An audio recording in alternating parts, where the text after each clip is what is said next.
Furious world leaders at the G20 in South Africa made a powerful statement against the United States boycott of the G20, which is being held in South Africa.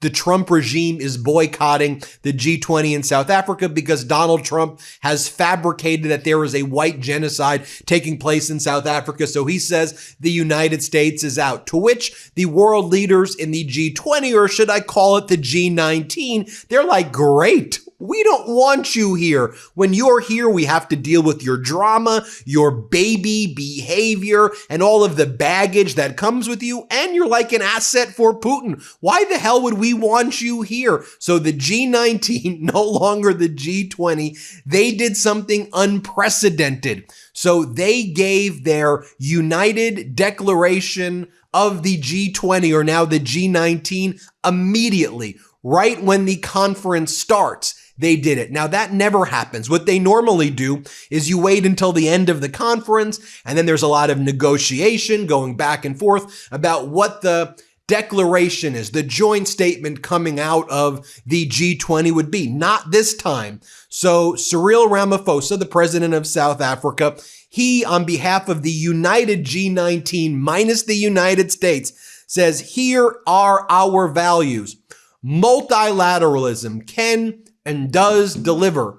And Donald Trump's whole position is being anti-multilateralism. Trump's whole thing is go it alone. So the G20, now the G19, immediately said, we stand together, we support each other, we support multilateralism, we don't need the United States here. Watch as the president of South Africa, who's hosting the G19, says that. Here, play this clip. This G20 Leader Summit has a responsibility not to allow the integrity and the credibility of the G20 to be weakened. In fact, from this summit, we should have a sense that the G20 has been strengthened. We thank all delegations that have worked together with us in good faith to produce a worthy G20 outcome document for this historic leaders meeting. The G20 underscores the value of the relevance of multilateralism. It recognizes that the challenges that we face can only be resolved through cooperation, collaboration, and partnership. The adoption of the declaration from the summit sends an important signal to the world that multilateralism can and does deliver. It sends a message of hope and solidarity across the world. It tells the world that as the leaders of the G20, we will keep fast to our solemn pledge to leave no person, no community, and no country behind. And the speeches at this G20 were so powerful, and they were all directed at smacking down the Trump regime and the no-show Donald Trump. I'll give you this example. The president of Finland, Alexander Stubb, he gave an incredible speech where he talked about a rules-based order, multilateralism, and how there needs to be cooperation among nations. This was clearly directed at the Trump regime and the chaos that the United States is causing here. Play this clip. Move on to His Excellency, the President of the Republic of Finland, Alexander Stubb. Thank you very much, Cyril, and thank you for the invitation. You know that Finns are famous for two things. One, they speak very shortly, and two, they love rules. And I hope I will stick to both. It's a great privilege to be here for the first time representing Finland. We've never been at a G20 meeting before, and we really appreciate the invitation. Jonas Störe and I both come from Nordic countries, and we once calculated that the Nordics would be G10. So perhaps I'll speak in that spirit. Cyril, for me, this meeting is very much a symbol of multilateralism. And what you are trying to do here is to bring a group of key countries together that have both demography and economy on their side. And you are doing it at a time when there clearly is a change in the world order, where I believe personally that the nexus of power is moving eastbound and southbound. And now I think all of us pretty much have a choice. And the choice is between multilateralism, which you are representing, and multipolarity. And these two things are very different. For me, multilateralism is about cooperation, it's about rules, it's about norms, and it's about institutions. I like these rules because they are the ones that bring exactly the thing that you have up there on the board: solidarity, equality, and sustainability. My big worry right now is that the world is moving more in a multipolar direction. And multipolarity, though it gives power to nation states as such, is problematic because it's more transactional. It's more about deals, and therefore it's more prone to conflict. There have been many excellent interventions here today about rules on trade, rules on the way in which we engage with each other. My biggest worry right now is that we are not seeing enough multilateralism in three key conflicts that have been raging around the world. One, Russia's war of aggression in Ukraine. Two, the situation in Gaza. And three, the situation in Sudan. So I hope that we lean towards multilateralism. And let me say, coming from a small country, what I believe the West should do in this. I think the West should understand that the multilateral institutions that were created after World War II and that were upheld after the Cold War, the power structure of them is right now unfair. It needs to be changed. We need to distribute power in a world that exists today, not the world that existed in 1945. That is the best way for us to drive multilateralism and get it back on track. Thank you very much. 3 minutes and 12 seconds.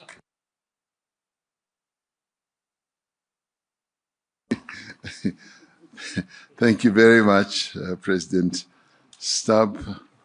You were just so precise, Alexandra.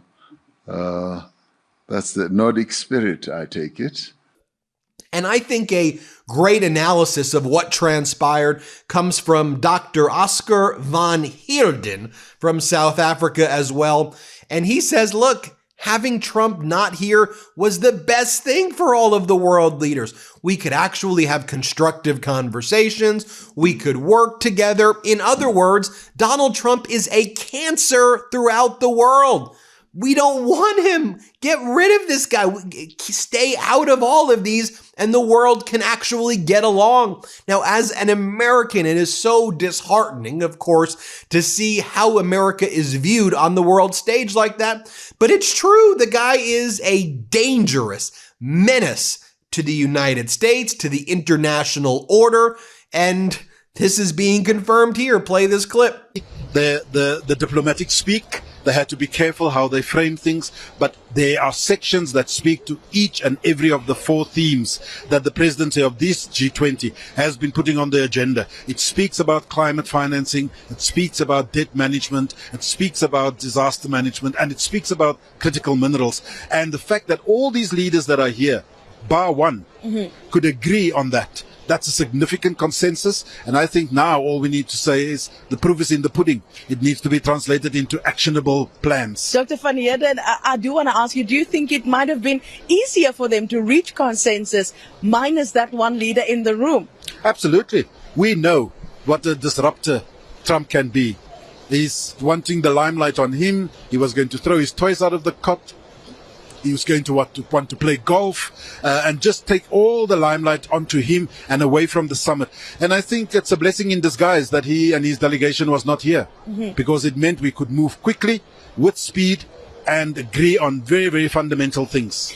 Now, just take a look at the G20 family photos right here. Without Donald Trump, everybody looks happy, It's normal. You know, Donald Trump even got jealous when he found out how smooth it was going. And then we heard that perhaps that the U.S., they may send some liaison to show up at a hearing. Look, just freeze Trump out of this stuff. He doesn't need to be here at all. Let me show you how they're talking about it on Sky News over in the UK with Prime Minister Keir Starmer's arrival. Play this clip. Well, I think it's fair to say, Kamali, and good morning, that events not in South Africa, not at this G20, are really overtaking discussions here because President Trump has not attended the G20. He's boycotted it. He hasn't sent any US officials. He's not that into multilateralism and decision making in these big summits, but he is driving through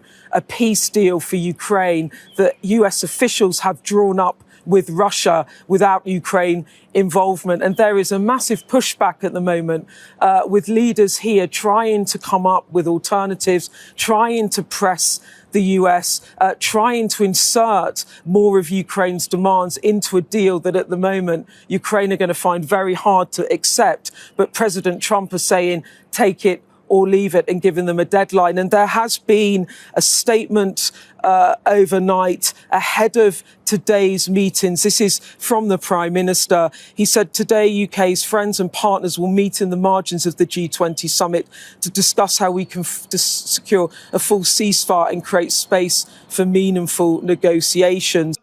Let's talk to you about how they're talking about this G20 summit with the absence of Donald Trump in Australia, with Prime Minister Anthony Albanese attending. Here, play this clip right here. World leaders are gathering here in Johannesburg for this weekend's G20 Leaders Summit, the first to be held on African soil. Anthony Albanese touched down earlier, welcomed by an honour guard and traditional dancers.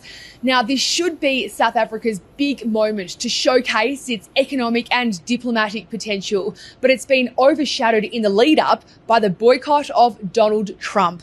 The US president refusing to attend this weekend's summit over debunked claims that the South African government is violently persecuting white farmers.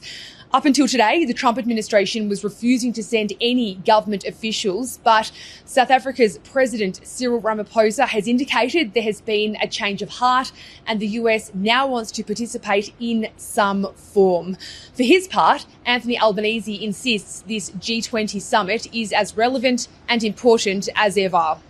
The G20 is such an important gathering. It's the most important gathering for which Australia is a member.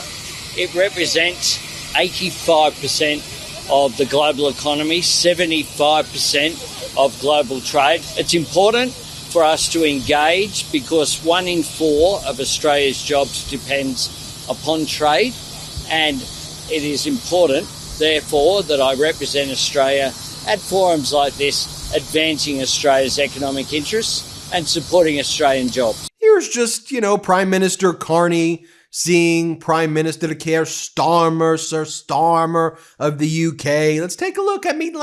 Normal adult interactions. Here, play this clip. No, it's really good to find time, actually, because there's a lot going on, and you and I think alike, our countries work alike, and at moments like this, our history and our values help us negotiate the various issues that we've got to discuss. So thank you for making time. Really appreciate it. I appreciate it as well. Not that we don't talk regularly anyway, but it's really good to have this opportunity. Yeah. No, it's great to have the moments face to face. We got a lot to catch up on from the important. Actually, I would say the essentials. Here we have the Foreign Affairs Minister of Canada, Anita Anand, responding to some questions. Let's play this clip. Can you just comment on whether it's been easier or more difficult to have this and other conversations here at the G20 without Donald Trump present or any Americans? So we are in a moment where the global trading order is becoming completely realigned and where the geopolitical environment is also volatile. This is a moment, therefore, where Canada is utilizing every opportunity, multilaterally and bilaterally, to ensure that our interests are asserted, not only in terms of our economic robustness domestically, but also in terms of our core values and the values that we will continue to stand for. Now look at these pictures just posted by world leaders. French President Emmanuel Macron posting, his photos, and then he's doing a tour around Africa, meeting with world leaders throughout Africa as well. I mean, we see photos being posted with Anthony Albanese, photos with Modi, Prime Minister Modi in India.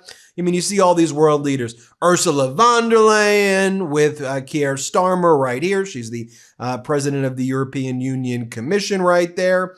You've got Carney and Macron right there. Well, all of that's going on. What's going on in the United States? Well, we learned that airlines have to cancel flights to Venezuela because it appears that the United States military action is imminent. We see that the fake ceasefire deal in Gaza, which was never a peace deal, despite the propaganda media in the United States trying to act like there was a peace deal when there was not a peace deal.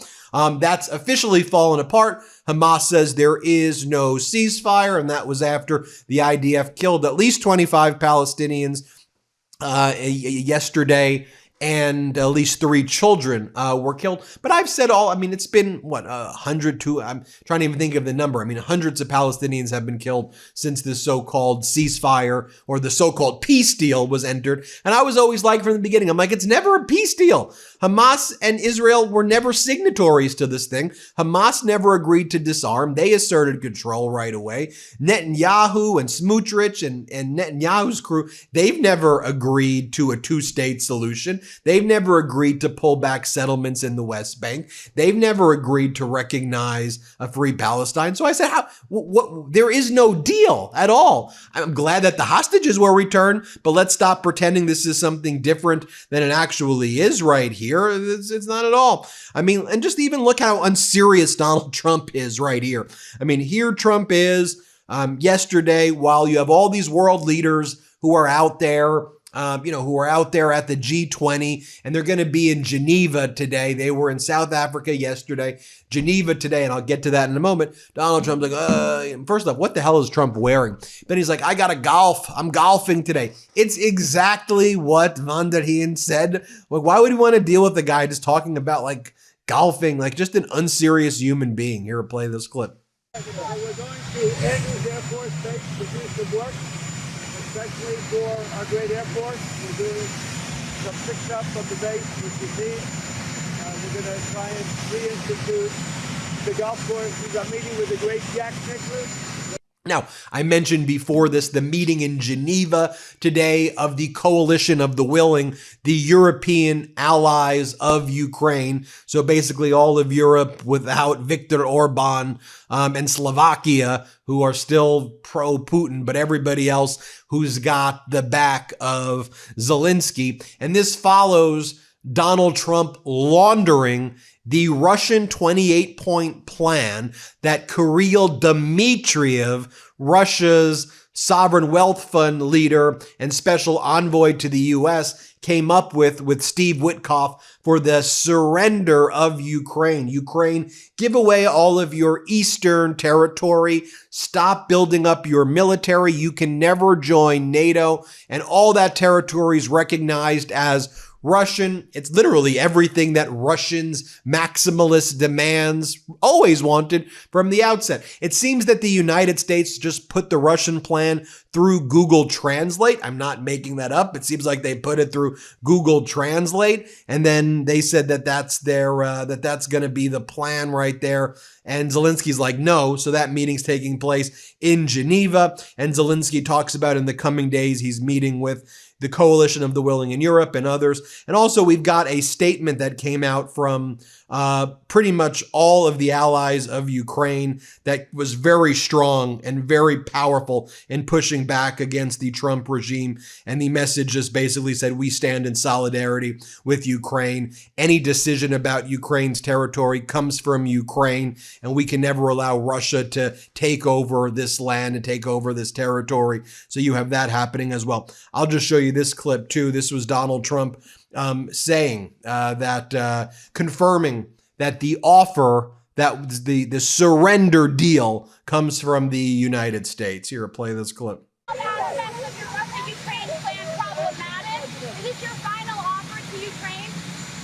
No, not my part. No, we'd like to get the peace. It should have happened a long time ago. The Ukraine war with Russia should have never happened. If I were president, it never would have happened. We're trying to get it ended. One way or the other, we have to get it ended. So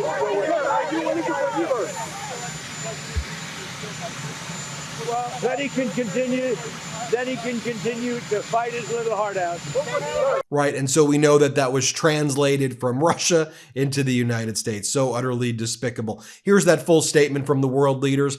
We welcome the continued U.S. efforts. The initial draft of the 28-point plan includes important elements. We believe, therefore, that the draft is a basis which will require additional work. We are ready to engage in order to ensure that a future peace is sustainable. We are clear on the principle that borders must not be changed by force. We are also concerned by the proposed limitations on Ukraine's armed forces, which would leave Ukraine vulnerable to future attack. We reiterate that the implementation of elements relating to the European Union and relating to NATO would need consent of EU and NATO members respectively. We take this opportunity to underline the strength of our continued support to Ukraine. We will continue to coordinate closely with Ukraine and the U.S. over the coming days. UK, Germany, France, Italy, Japan, Canada, Poland, Netherlands, Norway, Finland, Spain, and others were involved in that letter right there. So very powerful stuff right there. So you have a successful G20 taking place right now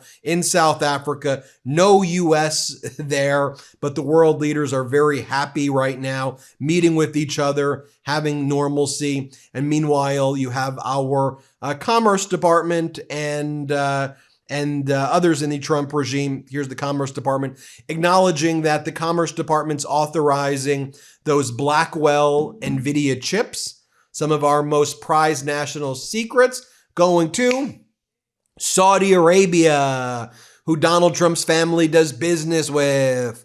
Saudi Arabia gets that. Remember the big deal that people were making, like, we cannot give the Blackwell chip to China. If we give it to China, it's going to be the end of the United States. Remember that 2 weeks ago? Well, they gave it to Saudi Arabia, who can then give it to China. And don't give me the, well, we'll put controls. We'll make sure Saudi Arabia doesn't give those Blackwells to Saudi Arabia. We'll make sure Saudi Arabia doesn't give those Blackwells to China. Trust us. We're a very competent regime. Really, you want us to trust the Trump? First off, it shouldn't be given to the Saudis in the first place, the Blackwell chips. But then we want to trust this regime that it's not then going to find its way into China. Really, the regime that sent Lindsay Halligan, okay, the flunky lawyer who's never been a federal prosecutor, to lead the Comey case, and she didn't even know how to even talk to a grand jury. This is the people who are going to be guarding that these Blackwell chips don't find their way to China and to Russia. All why? Because Donald Trump wants his personal family to do deals with Saudi Arabia. Why? I don't know that. I mean, you tell me why you think. I'm asking the questions. You tell me what you think's going on here. Despicable. Hit subscribe. Let's get to 6 million. Thanks for watching. Thanks for watching. Be sure to add the MeidasTouch podcast on Apple Podcasts, Spotify, or wherever you get your podcasts for new updates every single day.